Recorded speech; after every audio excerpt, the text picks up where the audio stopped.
Terminó la guerra, Berlín estaba en ruinas, Hitler estaba muerto, pero su dinero seguía sin aparecer. ¿Dónde fueron a parar los millones que generó con Mein Kampf? ¿Quién movió las cuentas? ¿Qué pasó con los objetos de valor que acumuló durante 12 años de poder absoluto? Nada quedó declarado, no había testamento válido, no había herederos reconocidos. Mientras tanto, relojes, cuadros y documentos firmados empezaban a circular en el mercado negro.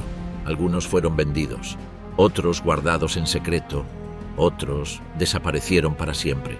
Este no es un documental sobre cómo Hitler se enriqueció. Es una investigación a fondo sobre qué pasó con todo eso después. Porque cuando cayó el Tercer Reich, alguien se quedó con lo que quedó. Y esta es la historia del botín que nunca fue reclamado, del dinero que no dejó huella, y de un legado perdido que nadie, oficialmente, heredó.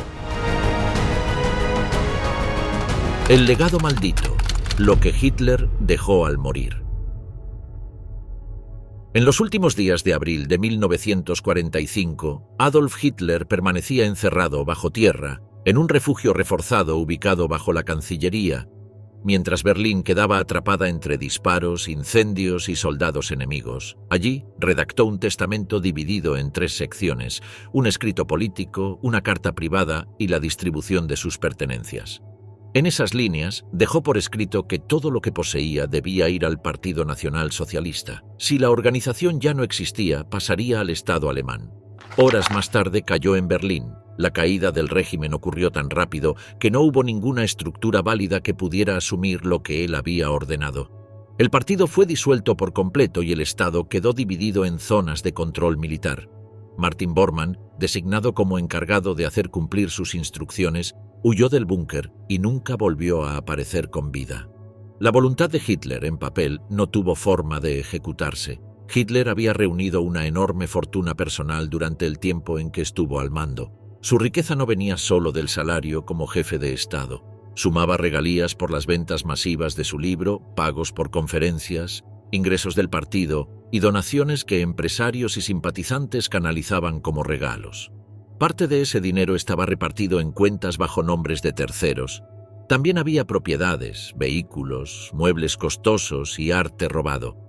Todo eso formaba un capital que, al momento de su muerte, no tenía heredero directo ni base legal para protegerlo. En los días que siguieron a su muerte, las fuerzas aliadas pusieron en marcha una operación para ubicar y asegurar los bienes de los altos mandos nazis. En la zona sur del país, la administración militar estadounidense ordenó que se revisaran todos los archivos relacionados con las propiedades personales de Hitler. El apartamento en Múnich fue incautado por las autoridades bávaras. La casa del Berghof había sido bombardeada por la aviación británica y luego saqueada por vecinos y soldados. Lo que quedaba era ruina. Los objetos de valor que no fueron destruidos comenzaron a circular en mercados ilegales. En poco tiempo, relojes grabados, retratos, uniformes, muebles y hasta utensilios de la cocina del Berghof aparecían en subastas clandestinas. Casi nada quedó en manos oficiales. La cantidad de documentos destruidos por orden directa del entorno de Hitler en los últimos días impidió saber con precisión cuánto tenía, dónde estaba y en qué forma se almacenaba. El documento redactado por Hitler el 29 de abril indicaba que las propiedades debían usarse para continuar el trabajo ideológico del partido. No se mencionaban sumas, cuentas ni bienes específicos. Esa vaguedad, sumada a la desaparición de Bormann, dejó sin efecto legal su última voluntad. Las autoridades militares aliadas no reconocían al partido como entidad válida y el Estado alemán estaba desmantelado. Nadie podía reclamar nada oficialmente. En medio de esa confusión fue el gobierno regional de Baviera el que asumió el control de los bienes que estaban dentro de su territorio. Entre ellos, el edificio donde había vivido Hitler en Múnich y algunos derechos editoriales asociados a Mein Kampf. Por décadas, las ganancias obtenidas por ese libro en suelo alemán fueron retenidas por el Estado bávaro y destinadas a programas sociales y educativos. La edición y distribución del texto quedó bloqueada hasta que los derechos expiraron en 2016. Los bienes ubicados fuera del país fueron más difíciles de rastrear. Se sabía que Hitler había ordenado transferencias a cuentas bancarias en Suiza, aprovechando las leyes de confidencialidad financiera. También existían depósitos en efectivo, lingotes, obras de arte y valores protegidos en cajas fuertes del extranjero. Pero muchas de esas pistas se perdieron cuando los documentos que las registraban fueron destruidos antes de la rendición alemana. El encargado de gestionar sus asuntos económicos había sido Max Amann, un antiguo compañero del ejército que luego dirigió la editorial del partido. Amann manejaba los ingresos por ventas de libros, derechos de imagen, pagos por discursos y hasta productos con el rostro de Hitler impresos. Gran parte de esos ingresos no pasaban por canales oficiales del Estado. Era dinero sin control externo, usado a discreción para comprar propiedades, financiar proyectos personales o llenar cuentas privadas. Durante los años finales de la guerra, varios ayudantes cercanos de Hitler participaron en el traslado de objetos de valor a lugares considerados seguros. Parte del arte que estaba destinado al museo que Hitler planeaba construir en Linz fue escondido en minas, túneles y castillos del sur de Alemania y Austria. Aunque algunos lotes fueron recuperados por los aliados, otros se perdieron. Muchos desaparecieron con los hombres que los protegían, otros fueron robados por las tropas que los hallaron. Las investigaciones posteriores intentaron seguir el rastro del dinero a través de los bancos. Pero las entidades en Suiza, Liechtenstein y otras jurisdicciones usaban mecanismos de protección que ocultaban los nombres verdaderos de los titulares. El gobierno estadounidense logró identificar y confiscar algunos pagos de editoriales extranjeras por derechos de autor de Mein Kampf, pero la suma total apenas rozaba los $250.000. Era una fracción mínima comparada con el resto de la fortuna. Tras el fin de la guerra, las autoridades de ocupación en cada zona establecieron comisiones para revisar los bienes del Estado nazi y del círculo cercano a Hitler. Sin embargo, el colapso total del régimen, la quema masiva de archivos y la muerte o fuga de los principales testigos impidieron conocer la magnitud real del patrimonio personal del dictador. Algunos informes estimaban que, ajustando a valores actuales, el monto podría superar los $5.000 millones. Pero no había registros contables que confirmaran esa cifra. Los intentos por localizar obras de arte, muebles, cuentas bancarias o joyas no produjeron resultados consistentes. Algunas piezas reaparecieron décadas más tarde en colecciones privadas o ventas públicas. Otras nunca se recuperaron, y muchas más cambiaron de manos sin dejar rastro. En ausencia de documentos legales firmados por testigos válidos, la mayoría de los bienes fueron absorbidos por el caos de la posguerra. Hitler no dejó familiares directos con derechos sobre sus posesiones. Sus parientes vivos no eran herederos reconocidos en su testamento. Tampoco podían reclamar bienes ante los gobiernos aliados. Esto facilitó que los estados donde estaban ubicadas sus propiedades se apropiaran legalmente de lo que aún quedaba, sin que nadie pudiera disputar la decisión. El apartamento en Múnich fue usado por el gobierno regional para oficinas públicas. Algunos muebles quedaron en archivos estatales. Las ruinas del Berghof fueron selladas y más tarde demolidas. El Nido del Águila, al estar ubicado en una zona turística de montaña, fue convertido en restaurante y centro de visitas. No se conservaron objetos originales. Todo lo que pertenecía a Hitler fue retirado o vendido. Hasta ese punto, el proceso fue más administrativo que judicial. No hubo juicio sobre los bienes, ni reparto entre partes. Lo poco que se encontró fue gestionado por las autoridades de ocupación o pasó a manos del gobierno de Baviera. A diferencia de otros líderes nazis que tenían familias que reclamaban propiedades, en el caso de Hitler no existió ese debate. Su fortuna se disolvió entre bombardeos, papeles quemados y saqueos. El testamento que Hitler dictó bajo tierra fue revisado por los aliados en distintas zonas. La copia entregada a los soviéticos por Heinz Linge, su asistente personal, coincidía con la que los estadounidenses obtuvieron en los escombros del búnker. Ambas contenían la misma lista de deseos: que sus pertenencias se usaran para continuar el pensamiento del partido y que su imagen no se convirtiera en objeto de culto. Nada en esos textos indicaba cifras exactas, ubicaciones ni códigos de acceso. No había un inventario. Las autoridades soviéticas que tomaron el control del búnker en Berlín buscaron restos del oro, dinero o archivos ocultos. Encontraron papeles quemados, muebles rotos y habitaciones vacías. El cuerpo de Hitler había sido parcialmente incinerado, lo que dificultó cualquier inspección. En los informes clasificados que años después se conocieron como The Hitler Book, se documentó que no había signos de riqueza acumulada en el lugar donde pasó sus últimas horas. Los interrogatorios a testigos directos no arrojaron pistas claras. Otto Gunsche y Heinz Linge, que estuvieron con Hitler hasta el final, aseguraron que no había entregado información sobre bóvedas, claves ni planes de escape. Según sus declaraciones, lo poco que no fue destruido quedó a la vista de todos: unas armas, documentos sin valor práctico y ropa personal. El resto se había perdido en la evacuación o lo habían destruido sus asistentes por órdenes directas. En Estados Unidos, el gobierno aplicó la ley conocida como Trading with the Enemy Act para intervenir cualquier activo generado por Hitler en territorio aliado. Bajo esa medida, se incautaron cerca de $255.000 en regalías de Mein Kampf, correspondientes a pagos hechos por editoriales británicas y estadounidenses. El dinero fue redirigido a fondos de ayuda para refugiados. Fue una de las pocas sumas documentadas que pudieron vincularse directamente a él y terminar en manos públicas. En Alemania, la administración de Baviera mantuvo bajo control los derechos de autor del libro desde 1945 hasta 2016.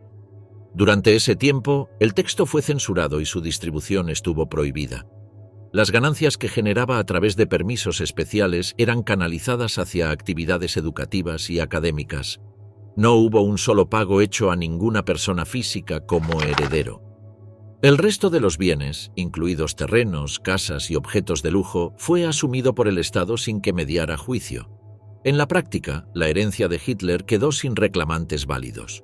Su familia, dispersa y desvinculada, no figuraba como beneficiaria en ningún documento, y ningún otro miembro del partido tenía poder legal para ejecutar su voluntad, ya que la organización había sido disuelta y declarada ilegal por los aliados. Durante los años 50, las potencias occidentales mantuvieron bajo reserva los pocos datos que lograron obtener sobre sus bienes. Se sabía que había tenido contacto con bancos suizos y que parte del dinero obtenido por las ventas de libros y donaciones privadas había salido de Alemania. Pero las transferencias, hechas en efectivo o a través de empresas pantalla, eran imposibles de rastrear sin colaboración de las entidades financieras implicadas. Esa colaboración nunca ocurrió. Las investigaciones más amplias comenzaron en los años 90, con el avance de los archivos desclasificados y la presión internacional sobre los bancos europeos para revelar cuentas relacionadas con el régimen nazi. Aún así, no se logró recuperar ninguna suma atribuida directamente a Hitler. Las instituciones que manejaban cuentas bajo nombres cifrados argumentaban que los registros habían sido eliminados durante la guerra o poco después. Los historiadores que han intentado calcular el valor total de su fortuna llegan a estimaciones muy distintas. Algunos hablan de cifras que superarían los $5.000 millones actuales, pero sin documentos esas cifras no tienen respaldo exacto. Lo que sí está claro es que Hitler vivía rodeado de lujos financiados con dinero del partido, del Estado y de aportes privados. Esos fondos no estaban controlados por ninguna auditoría y se manejaban como caja personal. El Berghof, que fue su residencia más conocida, había sido remodelado con recursos de origen partidario.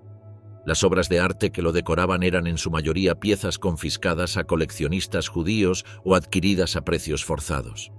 El mobiliario, la vajilla, los vehículos y el personal que lo atendía eran pagados con fondos que nunca fueron registrados como públicos. Todo eso desapareció en semanas tras su muerte. Los objetos personales de Hitler se dispersaron por Europa y América. Un teléfono rojo con su nombre fue subastado por más de $200.000. Una pistola con incrustaciones de oro fue vendida por varios millones. El globo terráqueo de su despacho fue adquirido por coleccionistas. Ninguna de esas piezas formó parte de un proceso judicial de herencia. Todas fueron sacadas del país por soldados, visitantes o saqueadores que los tomaron como recuerdos. Algunos bienes de gran valor histórico y artístico fueron recuperados y devueltos a museos o familias afectadas, pero el grueso del capital desapareció sin dejar rastro. Ni los gobiernos aliados, ni el Estado alemán, ni los descendientes de sus funcionarios pudieron encontrar el conjunto de su patrimonio. Se dispersó en depósitos secretos, ventas privadas, incendios o destrucción deliberada. El destino de su fortuna terminó en manos de circunstancias caóticas. No hubo planificación, no hubo resguardo estructurado. Todo lo que no fue quemado o saqueado se perdió en medio del colapso. A diferencia de otros líderes que lograron evacuar bienes hacia Sudamérica o Asia, Hitler se quedó hasta el final sin activar ningún plan de retiro. Su dinero no salió con él, ni fue legado a nadie. Para los soviéticos, los objetos hallados en el búnker fueron almacenados bajo estricta custodia, lejos del público. Durante décadas, Moscú negó poseer restos o pertenencias del dictador. Solo tras la caída del bloque soviético se confirmaron detalles como la conservación de su mandíbula y fragmentos óseos. Pero nunca se revelaron registros de bienes materiales vinculados a su fortuna. El mito de un tesoro oculto alimentó durante años teorías y búsquedas. Se exploraron túneles, lagos y minas abandonadas. Algunas piezas aparecieron, otras nunca. Lo cierto es que la mayor parte del dinero que Hitler había reunido se desvaneció en el mismo caos que consumió al Tercer Reich. Sus propiedades, sus cuentas y su colección de arte fueron repartidas, destruidas o simplemente olvidadas. Lo que quedó fue un grupo reducido de documentos, algunas fotos, un par de objetos en vitrinas y muchos vacíos en los archivos. El hombre que había construido una riqueza sin límites gracias al poder no dejó más que fragmentos sueltos y preguntas sin respuesta. No hubo herencia, no hubo legado económico, solo ruinas, silencio y restos dispersos entre países, archivos y colecciones privadas. Oro, arte y propiedades, rastreo de los bienes físicos. El patrimonio de Hitler no se limitaba a cuentas o pagos editoriales. Incluía casas, vehículos, reliquias, arte robado y objetos que estaban repartidos en varias regiones. Una parte importante de esos bienes fue localizada por las fuerzas de ocupación aliadas, pero otra quedó en paradero desconocido.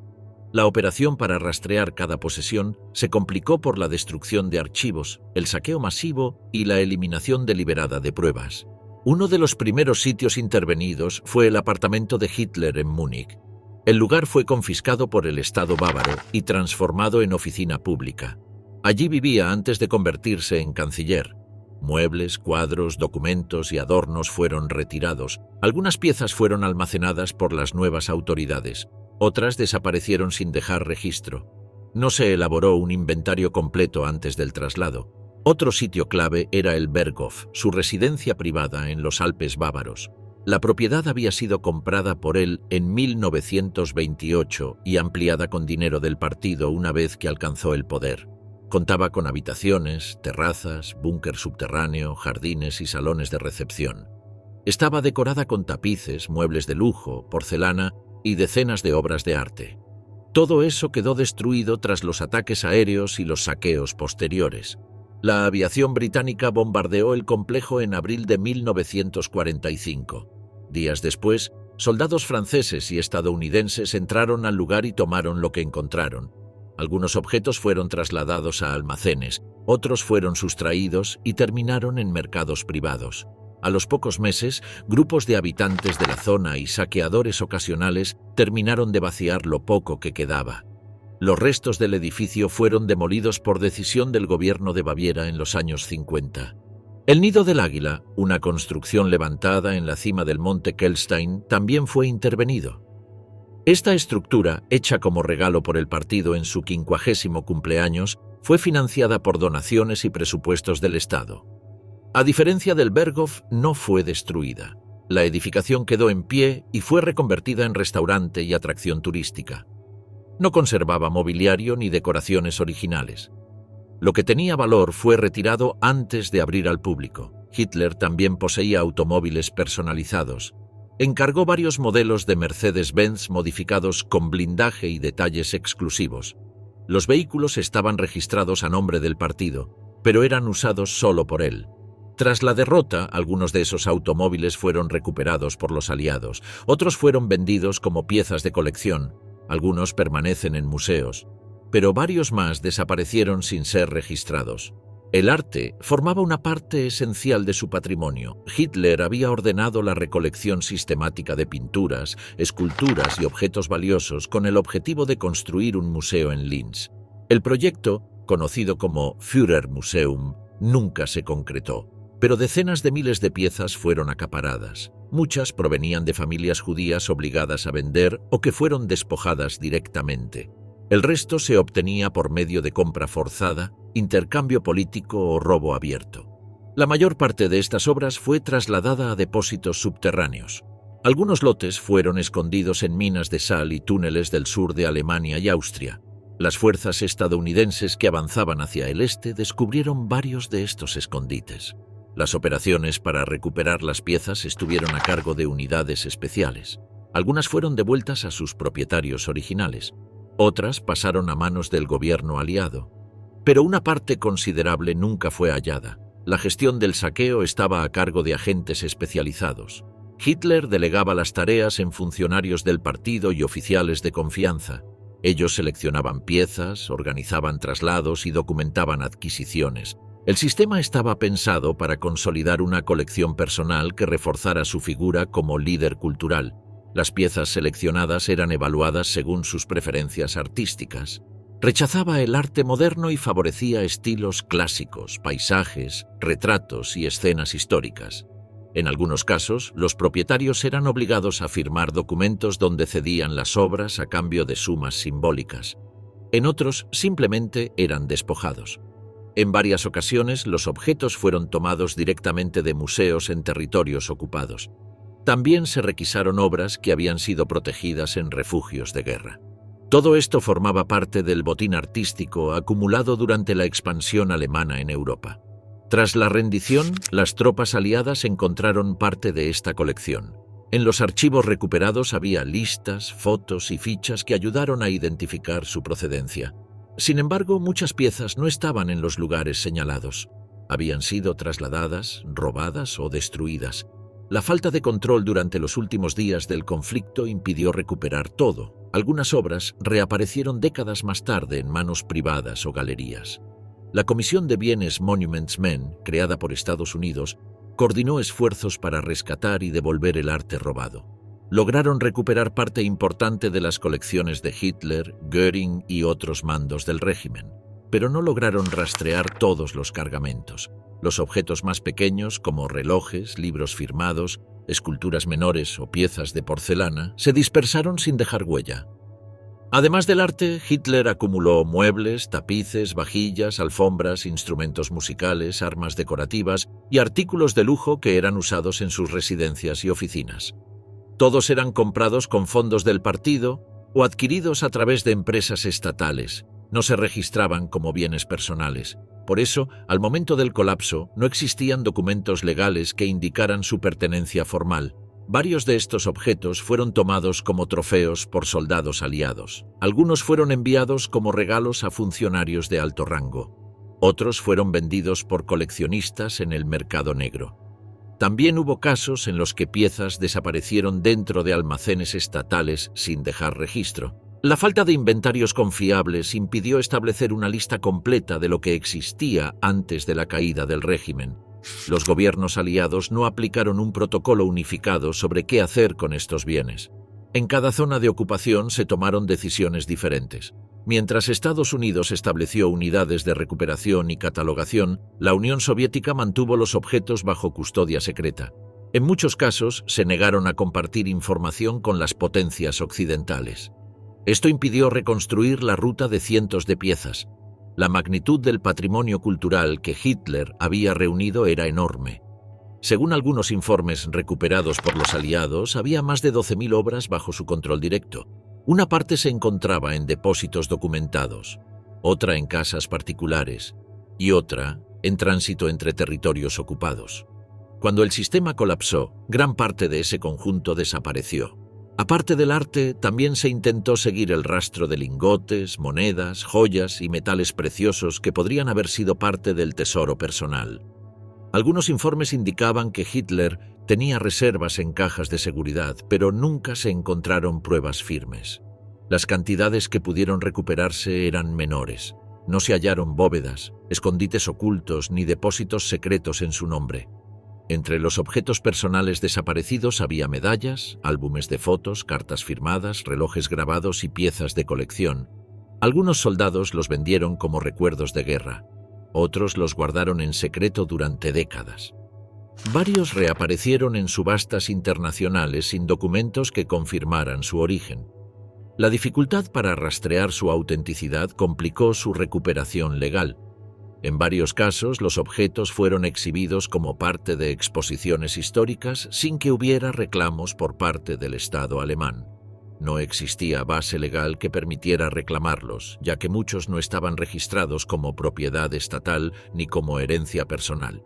El vacío legal generado tras el colapso del régimen dejó sin protección todo lo que no había sido documentado oficialmente. La presencia de estos bienes en manos privadas creció con el tiempo. Desde los años 70, el mercado de objetos vinculados al nazismo empezó a expandirse. Se ofrecían uniformes, insignias, muebles, vajillas, documentos y artículos de uso personal, supuestamente vinculados a Hitler o su entorno. Muchas piezas eran auténticas, otras eran falsificaciones. No había control institucional que evaluara la procedencia. El comercio de este tipo de objetos generó debate legal en varios países. Algunos gobiernos prohibieron la venta de artículos con simbología nazi. Otros la permitieron bajo ciertas condiciones. En Alemania, la legislación impide la exhibición o distribución de contenido relacionado con el Tercer Reich con fines propagandísticos. Pero la posesión privada de objetos originales no está penalizada. Eso facilitó que muchos bienes pasaran de mano en mano sin registro. La dificultad para rastrear la ruta de los objetos se agravó por el uso de intermediarios y el paso por zonas neutrales. Durante la guerra, varios cargamentos fueron desviados hacia países como Suiza, Suecia, España o Portugal. Allí se mantuvieron fuera del alcance de las potencias aliadas. Años después fueron vendidos a través de canales discretos, con identidades ocultas y documentación incompleta. En otros casos, los bienes fueron transportados en convoyes militares, camiones particulares o trenes. Algunas piezas desaparecieron en tránsito, otras fueron confiscadas por tropas aliadas sin que se dejara constancia oficial.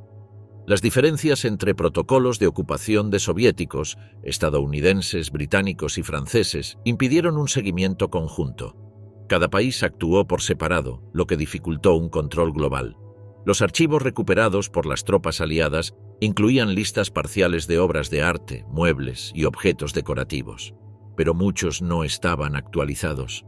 Los traslados constantes durante la guerra y la destrucción de documentos finales dejaron vacíos imposibles de llenar. Los expertos que intentaron reconstruir el inventario trabajaron con copias incompletas, informes contradictorios y testimonios poco precisos. Los castillos austríacos, monasterios, minas abandonadas y refugios alpinos fueron usados como depósitos temporales. Se descubrieron obras ocultas entre cajas, túneles y cámaras selladas. En algunos casos, el entorno natural había deteriorado los materiales. En otros, los objetos estaban intactos, pero también hubo estructuras vacías. Se sabía que habían sido usadas como escondites, pero ya no contenían nada. Alguien los había vaciado antes de que llegaran las tropas. La recuperación fue desigual. Mientras en Austria y Alemania las fuerzas aliadas pudieron intervenir de forma directa, en otros países la cooperación fue limitada.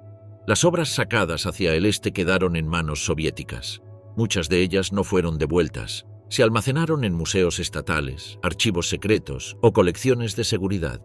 Moscú negó durante años tener parte de ese material. La documentación hallada por los estadounidenses revelaba que Hitler había recibido informes periódicos sobre el estado de su colección. Se le enviaban catálogos, listas, fotografías y fichas técnicas, pero esos archivos desaparecieron junto con su biblioteca personal. Solo se recuperaron fragmentos. Las piezas más valiosas habían sido retiradas antes de que las tropas alcanzaran los lugares de almacenamiento. En el proceso de investigación se logró identificar a varios oficiales encargados del manejo logístico de los bienes. Algunos fueron detenidos, otros desaparecieron. Las declaraciones recopiladas en los juicios de Nuremberg y en interrogatorios posteriores permitieron trazar algunos circuitos de traslado, pero no bastaron para reconstruir la ruta completa. Las piezas que quedaron en manos estatales fueron clasificadas. Algunas pasaron a museos, otras quedaron en depósitos oficiales. En casos excepcionales, los gobiernos intentaron devolver obras a sus dueños originales o a sus herederos. Pero la falta de pruebas y la complejidad legal de los procesos hicieron que muchas devoluciones no se concretaran. El caso del arte robado se convirtió en uno de los aspectos más visibles del rastro físico de la fortuna de Hitler. Las obras eran tangibles, visibles, rastreables, pero también estaban protegidas por el silencio institucional, la falta de registros y la pasividad de varios estados. Se necesitaban años de investigación para demostrar su procedencia, y aún así, el proceso legal para recuperarlas era complejo. En comparación, otros bienes físicos, como los vehículos, los muebles o las armas decorativas, eran más difíciles de rastrear. Cambiaban de manos con rapidez, salían del país en maletas, eran vendidos como souvenirs o intercambiados entre soldados. No existía ninguna base de datos oficial que los agrupara. Cada objeto seguía un camino individual. Los lingotes, monedas y metales preciosos atribuibles al entorno de Hitler tampoco fueron recuperados en grandes cantidades. Las investigaciones indicaban que una parte de estos bienes pudo haber sido fundida o transformada antes de ser detectada. En otros casos, se usaron para sobornar, pagar rutas de escape o financiar redes clandestinas. Pero no había pruebas directas que vincularan esos movimientos con Hitler.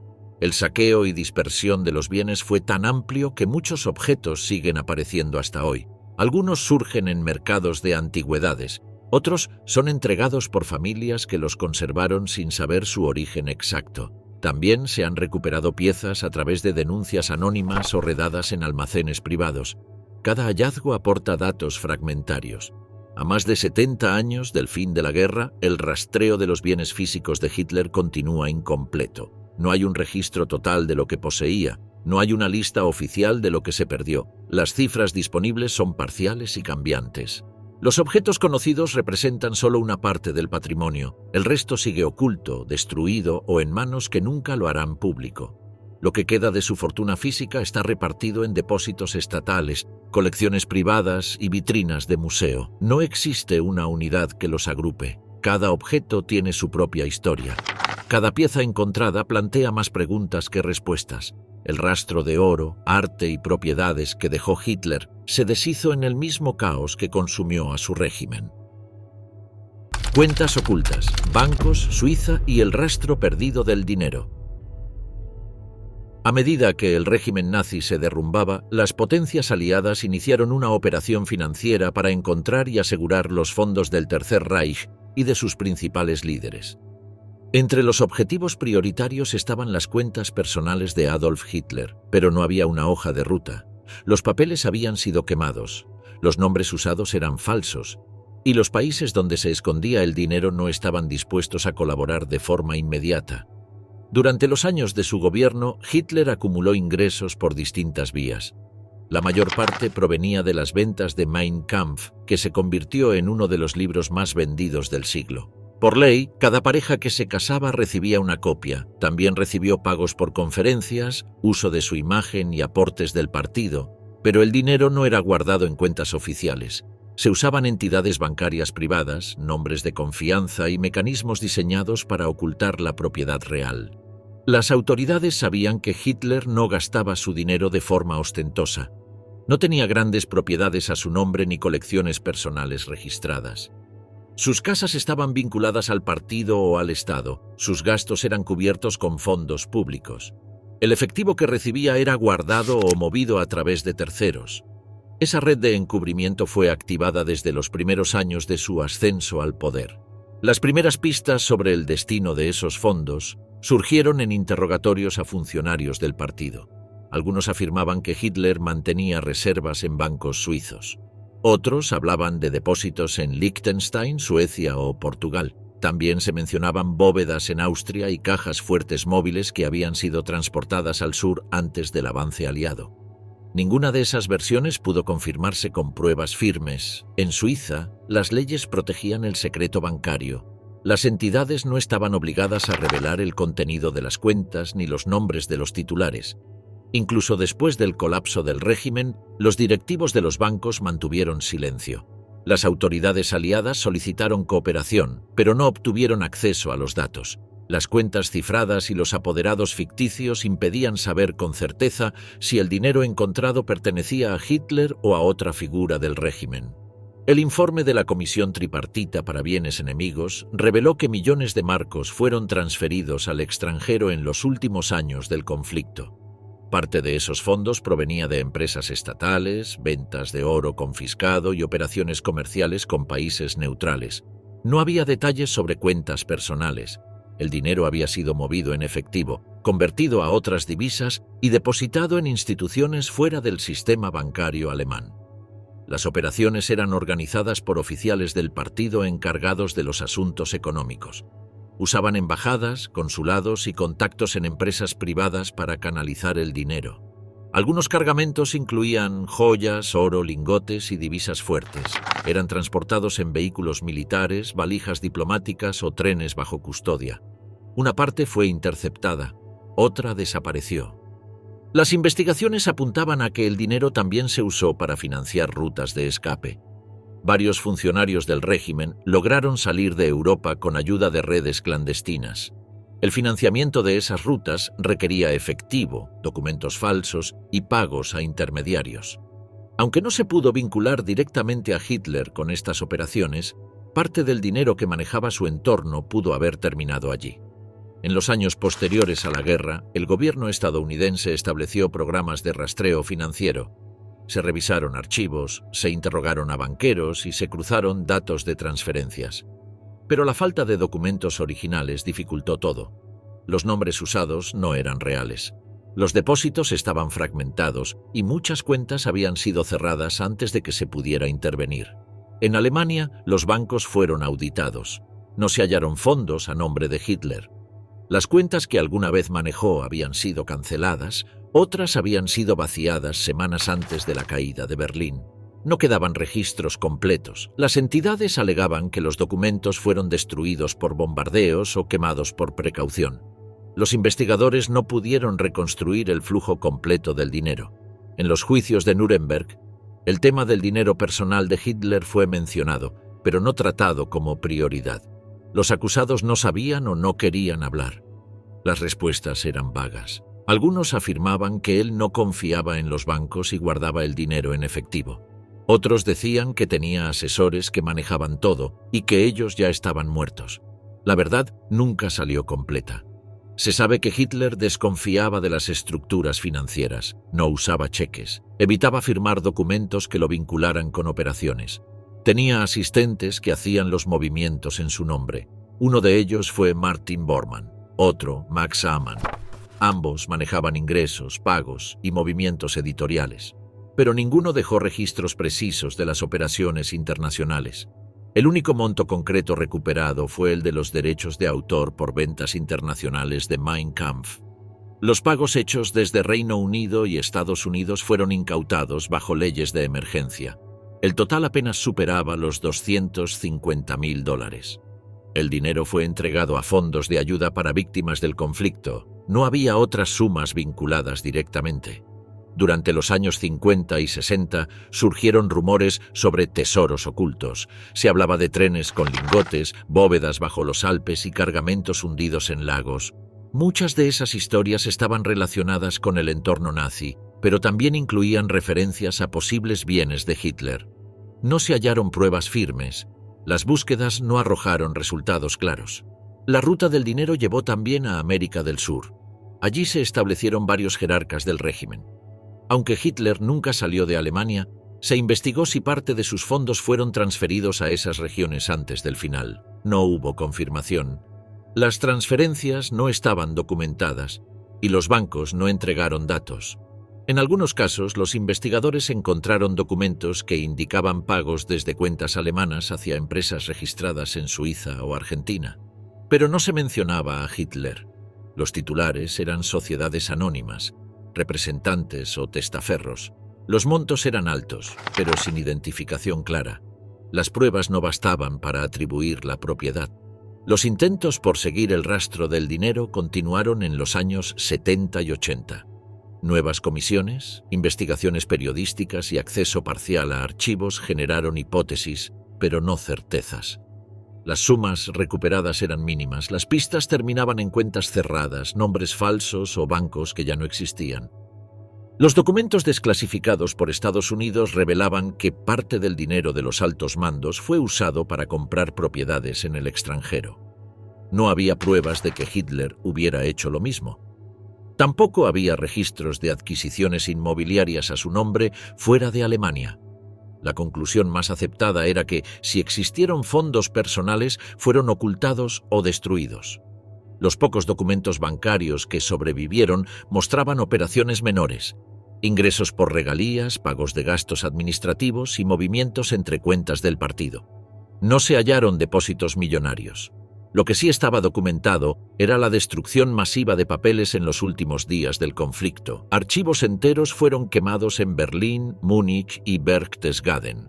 Durante las últimas semanas del régimen, los responsables financieros del partido recibieron órdenes de eliminar cualquier vínculo documental que pudiera comprometer al círculo de Hitler. Se destruyeron contratos, listas de cuentas, talonarios bancarios, cartas de autorización y extractos de transferencias. Esa eliminación sistemática bloqueó cualquier posibilidad de reconstruir el rastro del dinero. En Suiza, las cuentas con beneficiarios del régimen seguían activas, pero bajo anonimato. El uso de numeraciones y custodios legales impedía a las potencias aliadas establecer quién era el dueño final de los fondos. Los acuerdos diplomáticos impedían el acceso forzoso a esas cuentas. Las peticiones enviadas por Estados Unidos y Reino Unido no fueron respondidas con datos concretos. Los bancos alegaban neutralidad y protección del cliente. Algunas investigaciones revelaron que el dinero vinculado al partido nazi había sido convertido en francos suizos, libras esterlinas y dólares. Luego era movido a otros países para evitar bloqueos. Las sumas pequeñas viajaban en efectivo, las mayores mediante sociedades registradas en países sin tratado de extradición. Esa cadena de traslado diluía el origen. Al llegar al último punto, ya era imposible vincularlo con el titular inicial. El sistema estaba diseñado para esconder la identidad final. Cada operación pasaba por varios filtros. Se usaban abogados, notarios, representantes legales y empresas sin actividad real. La red permitía mover millones sin dejar trazos evidentes. Esa arquitectura financiera fue usada por los mandos del régimen. No se pudo probar que Hitler la hubiera usado directamente, pero era parte del mismo entorno de poder. Entre los nombres que aparecían como posibles encargados del dinero de Hitler estaban Martin Bormann y Max Amann. El primero desapareció durante la caída de Berlín. El segundo fue capturado y condenado. Ninguno de los dos entregó información útil sobre cuentas. Amann solo habló de los ingresos editoriales, dijo que los manejaba por separado y que gran parte se había usado en actividades políticas. No tenía registros para mostrar. El ocultamiento no se limitaba a Europa. Las rutas de evasión financiera incluían destinos en América del Sur, Oriente Medio y Asia. A través de consulados, redes diplomáticas y negocios de fachada, se montaron estructuras para mover capital. Algunas fueron usadas por nazis fugitivos. Otras quedaron activas durante años, sin control. Pero no hubo pruebas de que esos canales llevaran fondos directos de Hitler. A medida que pasaban las décadas, los bancos implicados en la custodia de activos nazis enfrentaron presión pública. En los años 90, varias entidades suizas aceptaron entregar listas parciales de cuentas congeladas. Se hallaron nombres vinculados a funcionarios del régimen, pero no apareció ninguno con conexión comprobada a Hitler. Los saldos eran variables. Algunas cuentas habían sido cerradas décadas antes. En los documentos desclasificados por Estados Unidos se mencionaban movimientos financieros vinculados a sociedades instrumentales. Se detectaron operaciones de compra de bonos, adquisición de divisas extranjeras y pagos hechos a través de firmas ubicadas en Suiza, España y Argentina. La dificultad era demostrar quién estaba detrás de cada nombre. Sin firmas, sin papeles, sin testigos vivos, no había forma de atribuir el dinero a Hitler. La ausencia de una estructura legal reconocida tras la guerra impidió reclamar esos fondos. Hitler no dejó herederos oficiales. Su testamento no incluía instrucciones detalladas sobre el dinero. Las instituciones del partido estaban disueltas. No había una figura legal que pudiera reclamar en su nombre. Por eso, los bancos no tenían a quién devolver los saldos en caso de que existieran. En varios países, los saldos no reclamados fueron absorbidos por el Estado o quedaron congelados indefinidamente. Algunos permanecen en cuentas sin actividad, protegidas por el anonimato. Otros fueron transferidos a cuentas de reserva.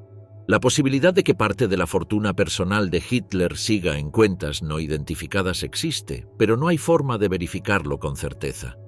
El sistema financiero usado por el régimen estaba construido para sobrevivir al colapso. Las empresas pantalla, los portadores de confianza y los movimientos cruzados permitían ocultar dinero incluso sin una estructura estatal. Esa red siguió activa después de 1945, manejada por personas que no estaban bajo vigilancia directa. Sin nombres claros ni documentos legales, el dinero no pudo ser recuperado. Las investigaciones académicas y periodísticas posteriores coincidieron en que, si Hitler logró ocultar parte de su fortuna, lo hizo a través de terceros. No hay pruebas directas, solo hipótesis basadas en operaciones similares hechas por otros miembros del régimen.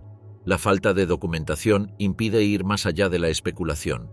En las últimas décadas se han hecho esfuerzos para digitalizar y centralizar los datos financieros de la era nazi, pero los resultados han sido limitados. Muchas entidades desaparecieron, otras fueron absorbidas por bancos nuevos, y los archivos internos no sobrevivieron. Cada hilo termina en un punto ciego. La falta de continuidad documental impide establecer una línea completa desde el origen hasta el destino final del dinero. Hitler evitaba el uso directo de instrumentos financieros, no firmaba contratos, no aparecía como beneficiario, no usaba cuentas a su nombre. Toda su estructura de manejo de dinero pasaba por asistentes. Por eso, al morir, el sistema colapsó. Sin su firma, sin sus palabras, sin sus órdenes, el dinero dejó de moverse. Lo que quedó se dispersó o fue destruido. Las búsquedas organizadas por gobiernos y comisiones independientes no lograron encontrar depósitos significativos. Las cifras recuperadas no pasaban de unas pocas centenas de miles de dólares. Nada que se acercara a lo que se estimaba que había acumulado en vida. La conclusión general fue que el dinero había desaparecido junto con el régimen. El mito del oro oculto, las cuentas secretas y los lingotes en bancos suizos alimentó historias, novelas y búsquedas reales. Pero los hechos confirmados son mínimos. Las operaciones eran reales, los canales existieron, los montos circularon. Pero el vínculo directo con Hitler se perdió entre documentos quemados, testigos muertos y cuentas sin nombre. Más de 7 décadas después del fin de la guerra, no hay pruebas sólidas de que Hitler haya dejado una fortuna activa. Lo que tenía fue usado, dispersado o destruido. Las cuentas que existieron no fueron reclamadas, los bancos no revelaron titulares, los gobiernos no pudieron demostrar propiedad, y los rastros que quedan son solo fragmentos. La imagen final es la de un sistema que se disolvió en silencio, un dinero que se movió sin dejar rastro, y una figura central que desapareció sin legado financiero claro. Lo que fue acumulado se perdió entre bóvedas cerradas, paredes vacías y nombres que ya no existen en ninguna base de datos. El dinero, igual que el régimen, dejó más preguntas que respuestas. El botín editorial, el dinero que dejó Mein Kampf. El libro Mein Kampf fue el pilar económico que sostuvo las finanzas personales de Adolf Hitler desde su publicación. Escrito en prisión en 1924 y lanzado un año después, el texto no generó grandes ventas al principio, pero tras su llegada al poder en 1933, el panorama cambió. El régimen lo transformó en lectura obligatoria. Cada matrimonio recibía un ejemplar como regalo del Estado. Cada funcionario debía tenerlo. Cada escuela lo incluía en su biblioteca. La editorial Franz Eher Nachfolger fue la encargada de imprimirlo. Su director, Max Amann, era cercano a Hitler y manejaba todos los contratos. La empresa, que también controlaba otros medios del partido, centralizó la venta del libro. No solo se encargaba de la impresión y distribución, sino también del cobro de regalías, reinversión y pagos. Era una estructura vertical, sin controles externos. Las cifras crecieron año tras año. En 1933 se vendieron más de 1 millón de copias. Para 1940 se habían superado los 6 millones. Las ediciones variaban en tamaño, calidad y precio. Había versiones de lujo con encuadernados especiales, ediciones escolares, ejemplares con dedicatorias oficiales y tirajes estándar. Todo generaba ingresos. Las ganancias no iban al Estado. se acumulaban a nombre de Hitler, aunque no aparecieran documentos con su firma directa. El cálculo de los ingresos totales varía según las fuentes. Algunos estudios estiman que durante la década del poder nazi, Mein Kampf generó sumas equivalentes a más de 10 millones de marcos. Ese dinero no fue auditado, no pasó por controles fiscales. Fue manejado por Max Amann y su equipo. Parte se usó para financiar actividades del partido. Otra parte terminó en manos del propio Hitler. Se desconoce la proporción exacta. La clave de este sistema fue la ausencia de fiscalización. Nadie dentro del régimen podía cuestionar los ingresos personales del Führer. No existía un mecanismo que regulara el uso de los fondos generados por el libro. Los pagos se hacían en efectivo o por transferencia interna. No quedaban comprobantes. La editorial no estaba obligada a rendir cuentas ante ninguna autoridad externa. En el extranjero, la situación era distinta. Las editoriales que compraban los derechos de traducción sí generaban documentos. En Reino Unido, Estados Unidos, Francia y otros países, los contratos eran legales y estaban firmados. Por eso, al terminar la guerra, los aliados lograron intervenir esas cuentas.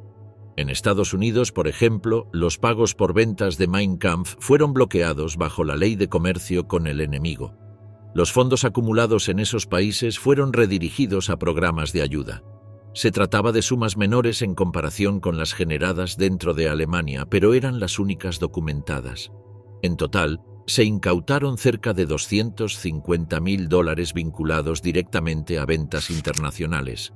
El resto, generado en territorio alemán o en países aliados al régimen, nunca fue recuperado. Durante los interrogatorios posteriores a la guerra, Max Amann reconoció que manejaba los ingresos del libro. Dijo que los depósitos se hacían en cuentas controladas por su oficina, pero no pudo presentar pruebas. Afirmó que los documentos habían sido destruidos. Las oficinas de la editorial fueron bombardeadas. Los archivos quedaron calcinados. No hubo modo de verificar sus dichos. Hitler nunca usó esos fondos para compras personales visibles. Su estilo de vida estaba financiado por el Estado. Las propiedades que ocupaba eran del partido o del gobierno. Los vehículos, la comida, los empleados, todo era cubierto por presupuestos públicos. El dinero del libro era usado en campañas, propaganda, obsequios políticos y actividades de representación. Pero no existía un registro central. Los ingresos editoriales también fueron usados como instrumento de poder. El libro no era solo un texto, era una marca. Regalar un ejemplar firmado implicaba una muestra de reconocimiento. Las ediciones de lujo se entregaban a oficiales, invitados diplomáticos o colaboradores. Su valor iba más allá del precio. Era un símbolo de cercanía al círculo de Hitler. Las autoridades aliadas sabían que esa fuente de dinero había sido clave. Por eso, después del 1945, el libro fue prohibido. Las copias fueron retiradas de circulación. La editorial fue cerrada. Las máquinas fueron confiscadas. En Alemania, la publicación quedó en manos del Estado de Baviera, que heredó los derechos tras la caída del régimen. Esa decisión impidió que se siguiera lucrando con el texto. Durante décadas, ninguna editorial pudo imprimir Mein Kampf en Alemania. La prohibición se mantuvo hasta el año 2016, cuando los derechos de autor expiraron y el libro pasó al dominio público. Pero incluso entonces, solo se permitió la publicación de ediciones críticas, con anotaciones históricas y advertencias. La edición original sigue sin circular en librerías. A pesar de esa prohibición, el texto siguió vendiéndose en el extranjero. En varios países, las leyes no impedían su distribución. Se ofrecía en librerías especializadas, ferias y tiendas en línea. Algunos gobiernos intentaron bloquear las ventas, pero no lo lograron del todo. El libro seguía generando ingresos, aunque ya no para Hitler ni su entorno. Los estudios posteriores calcularon que entre 1933 y 1945, las ventas de Mein Kampf fueron una de las principales fuentes de riqueza personal del dictador. Superaron cualquier salario, donación o ingreso oficial. La facilidad con la que se canalizaban los fondos, sumada a la falta de control, hizo que el dinero circulara libremente. En varios juicios, el tema del libro fue presentado como prueba del uso abusivo del poder. Obligar a los ciudadanos a comprarlo, usar fondos públicos para regalarlo, Convertirlo en lectura obligatoria en escuelas y entregarlo en ceremonias oficiales eran prácticas que favorecían la acumulación de capital sin control. Pero ninguna de esas acciones fue penalizada específicamente. No existía legislación clara que las tipificara como delito económico. El modelo usado con Mein Kampf fue replicado por otras figuras del régimen. Algunos ministros y jefes militares escribieron textos que luego fueron publicados por la misma editorial. Pero ninguno logró el alcance ni las cifras de ventas del libro de Hitler. Ningún otro generó el mismo volumen de ingresos ni tuvo un uso tan estructurado como fuente de poder. El flujo constante de dinero generado por Mein Kampf se mantuvo hasta los últimos meses del régimen. A pesar del avance aliado, las ventas seguían. En varias regiones, las autoridades locales distribuían el libro como parte de paquetes de propaganda. Se imprimían nuevos ejemplares, se adaptaban versiones para jóvenes y se producían ediciones reducidas. Todo eso continuaba alimentando los ingresos personales de Hitler. Los pagos seguían siendo canalizados por Max Amann. Él era el único autorizado para gestionar los contratos editoriales, negociar con imprentas, manejar las regalías y firmar acuerdos internacionales. Tenía acceso total a los fondos. Ninguna otra figura dentro del partido tenía atribuciones para intervenir en ese proceso. Por eso, al ser capturado, se convirtió en una de las fuentes principales de información sobre el dinero generado por el libro. En sus declaraciones, Amann explicó que los ingresos eran manejados con total autonomía. No había balances públicos, no existían auditorías, no se rendían cuentas ante ninguna oficina estatal.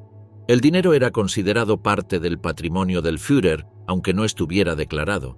No había separación entre recursos personales y recursos del partido. Todo se mezclaba en una misma estructura informal.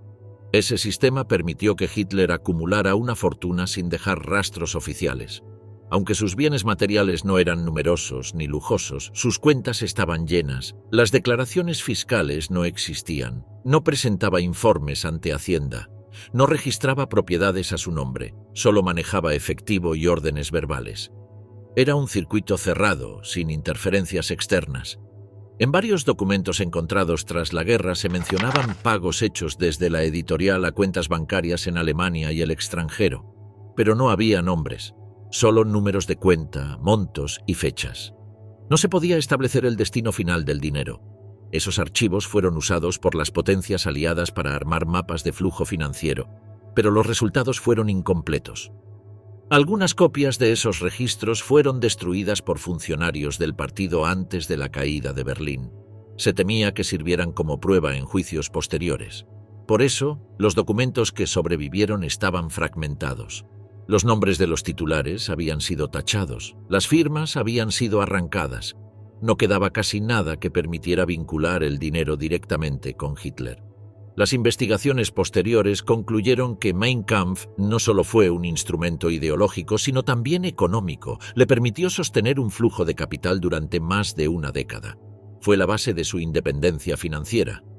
Gracias a esos ingresos pudo evitar controles, comprar lealtades y financiar operaciones sin pedir recursos al Estado. Esa autonomía lo fortaleció políticamente.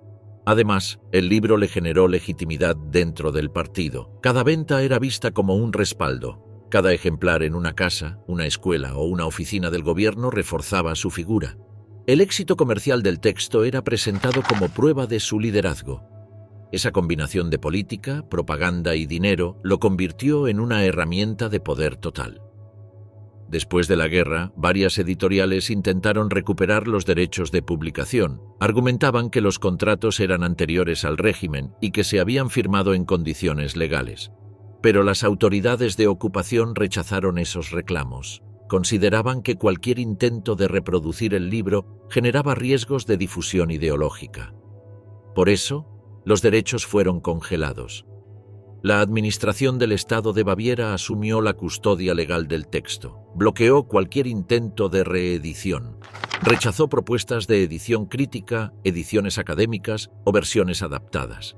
Durante décadas no se imprimió ni una sola copia en suelo alemán. Esa política fue parte del proceso de desactivación simbólica del legado nazi. Aún así, el libro circulaba en otros países. Ediciones impresas en Estados Unidos, Sudamérica y Asia llegaban a Europa a través de canales informales. No eran ilegales en todos los casos. Las leyes variaban según el país, pero en Alemania la posesión estaba sujeta a controles. No se permitía la venta abierta ni la difusión pública. Las autoridades vigilaban de cerca el comercio de ejemplares antiguos.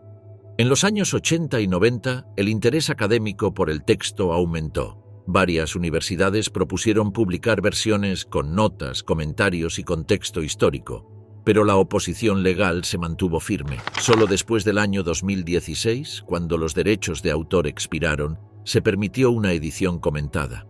Fue elaborada por un instituto de historia y acompañada de análisis crítico. No se permitió su distribución fuera del ámbito académico. Esa edición fue recibida con polémica. Algunos sectores apoyaban su publicación como forma de desactivar el mito del libro prohibido. Otros consideraban que cualquier difusión del texto era peligrosa. El gobierno permitió su impresión, pero bajo condiciones estrictas. No se podía reproducir sin autorización. No podía ser vendido como obra independiente. Solo podía circular como parte de programas de estudio. El legado económico de Mein Kampf no se limita a sus ventas. Representa un caso único de cómo un libro puede ser usado como fuente de ingresos personales por un jefe de Estado. Ningún otro dictador del siglo XX logró convertir un texto propio en una fuente sostenida de capital. Ningún otro impuso su obra como compra obligada dentro del aparato estatal. El caso también muestra la debilidad de los controles financieros en dictaduras. El dinero se movía sin vigilancia. No existían límites. No había separación entre cuentas públicas y privadas. Todo quedaba en manos de un círculo reducido. El sistema permitía desviar fondos sin dejar rastros, y cuando colapsó, no quedó documentación para reconstruir el camino. Los investigadores coinciden en que gran parte del dinero generado por Mein Kampf se perdió. Fue usado, gastado o desviado en operaciones que nunca se documentaron. Lo que quedó fue incautado, destruido o dispersado. No hay cuentas activas, no hay depósitos bloqueados, solo quedan fragmentos de registros, copias sueltas y declaraciones parciales. El libro que sirvió como base ideológica del régimen también fue la base financiera de su líder. Esa doble función lo hizo único. A través de sus páginas, Hitler logró generar poder, construir imagen y acumular dinero. Cuando el régimen cayó, el texto siguió existiendo. Pero el dinero que generó se desvaneció entre archivos quemados, cuentas canceladas y estructuras desmanteladas. El reparto final. ¿Quién se quedó con lo que quedó? Al terminar la guerra, los bienes que pertenecieron a Hitler pasaron por distintos destinos. Algunos fueron tomados por tropas aliadas como botín de guerra. Otros quedaron bajo control de autoridades militares. Una parte fue reclamada por el nuevo gobierno alemán, pero no existía un inventario oficial, no había testamento claro, tampoco herederos legales reconocidos. El último documento firmado por Hitler antes de su muerte incluía algunas disposiciones sobre sus objetos personales. Encargaba a Martin Bormann la ejecución de sus deseos. Nombraba a unas pocas personas para que recibieran ciertos artículos. Pero la caída del régimen impidió que esas instrucciones se cumplieran. Bormann murió o desapareció. Nadie asumió el encargo. Las propiedades físicas más conocidas fueron tomadas por las fuerzas de ocupación. La casa de Berghof, los refugios subterráneos, las oficinas del partido y los apartamentos de Múnich quedaron bajo vigilancia. Lo que no fue destruido por bombardeos o saqueos fue sellado por los aliados. Las piezas valiosas fueron retiradas. Los objetos personales pasaron a depósitos. En el búnker de Berlín, donde pasó sus últimos días, se encontraron pocos elementos de valor. La mayoría ya había sido retirada. Solo quedaron muebles, uniformes usados, documentos dispersos y restos carbonizados. Las tropas soviéticas se llevaron lo que encontraron. Algunas piezas fueron almacenadas, otras se usaron como pruebas durante interrogatorios. Los soviéticos guardaron esos objetos en depósitos especiales. Varios de ellos fueron trasladados a Moscú. No hubo acceso público. Solo algunos investigadores del Kremlin sabían qué había sido recogido. El material fue clasificado. Las piezas con contenido simbólico fueron ocultadas. No se difundieron fotografías. No se emitieron comunicados. Todo quedó en secreto. En la zona de ocupación occidental, las fuerzas estadounidenses, británicas y francesas también encontraron objetos. Muchos fueron enviados a sus países. Algunos se exhibieron en museos, otros fueron guardados como documentos históricos. Había cuadros, armas, muebles, álbumes fotográficos y cartas. En algunos casos se vendieron como excedentes militares. Las autoridades alemanas, tras la creación de la República Federal, solicitaron la devolución de algunos bienes, pero no presentaron pruebas de propiedad. En la mayoría de los casos, los objetos ya no estaban disponibles. Habían sido entregados a colecciones privadas, destruidos o perdidos. No existía una base legal para reclamarlos. En cuanto al dinero, no se hallaron cuentas activas a nombre de Hitler. Los bancos consultados no tenían registros. Los depósitos posibles habían sido cancelados. Las sumas congeladas en el extranjero fueron utilizadas por los gobiernos aliados. No hubo transferencias de retorno, tampoco indemnizaciones. Las regalías internacionales por Mein Kampf fueron redirigidas a fondos de ayuda. No se destinó ningún porcentaje a familiares. No se permitió que figuras del antiguo régimen accedieran a esos recursos. El libro siguió generando ingresos, pero ya no para Hitler ni su entorno. Esa vía de capital fue cerrada de forma definitiva. Los familiares cercanos de Hitler tampoco recibieron bienes. Su hermana Paula fue interrogada por las autoridades aliadas. Declaró no haber recibido dinero ni objetos. Vivía en condiciones modestas. No se le permitió heredar ni reclamar pertenencias. Las leyes de desnazificación impidieron cualquier acceso a recursos vinculados al régimen. Algunos objetos personales de Hitler aparecieron años después en colecciones privadas.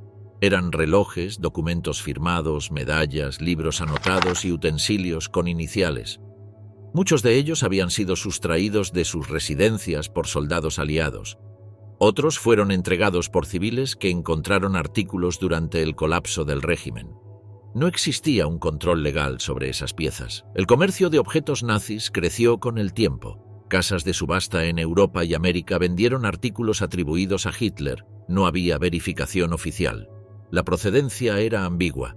Se presentaban certificados de autenticidad dudosos. A pesar de eso, los precios eran altos, la demanda era constante, el mercado no estaba regulado. Algunos gobiernos intentaron frenar ese comercio, promovieron leyes para impedir la venta de objetos vinculados al régimen nazi, pero las medidas eran limitadas, no se aplicaban en todos los países. Las ventas seguían por canales privados o en subastas internacionales. El legado material de Hitler se dispersó sin control. En Alemania, los bienes incautados fueron almacenados por el Estado bávaro. Entre ellos estaban muebles, manuscritos, cuadros, correspondencia y ropa. No se exhibían, se mantenían guardados en depósitos especiales. Algunos se usaron como pruebas en juicios, otros permanecieron sellados durante décadas. El acceso era restringido, solo investigadores autorizados podían verlos. El Estado de Baviera también conservó los derechos de autor de Mein Kampf. Esa custodia bloqueó cualquier intento de reedición. El libro no generó más ingresos para particulares. Las regalías se detuvieron. El control de su publicación quedó en manos estatales. Fue una decisión política para evitar el uso comercial del texto. Las propiedades inmuebles fueron confiscadas por el gobierno alemán. La residencia de Berghof quedó en ruinas tras los bombardeos. Más tarde fue demolida. No se permitió reconstrucción, el terreno fue cerrado al público, no hubo venta ni concesión. Era parte del intento por borrar cualquier símbolo del régimen. Otras residencias menores fueron cedidas a instituciones públicas. Se usaron como oficinas, instalaciones militares o viviendas estatales. Ninguna fue convertida en museo. No se promovió su conservación. El objetivo era eliminar rastros materiales que pudieran atraer seguidores del nazismo. Se aplicó una política de eliminación silenciosa. Los objetos conservados por los soviéticos fueron en parte desclasificados tras la caída de la URSS. Algunos fueron mostrados en exposiciones temporales. Entre ellos estaban restos del uniforme de Hitler, fragmentos del sofá del búnker y piezas dentales. La autenticidad fue discutida. Las autoridades rusas confirmaron su origen. No se permitió la repatriación. El cierre del capítulo financiero y material de Hitler no tuvo un acto formal, no hubo testamento cumplido, no hubo reparto legal, solo dispersión, confiscación, destrucción o silencio. Lo que quedó fue fragmentado, sin registro completo, un patrimonio que se evaporó con la caída del régimen.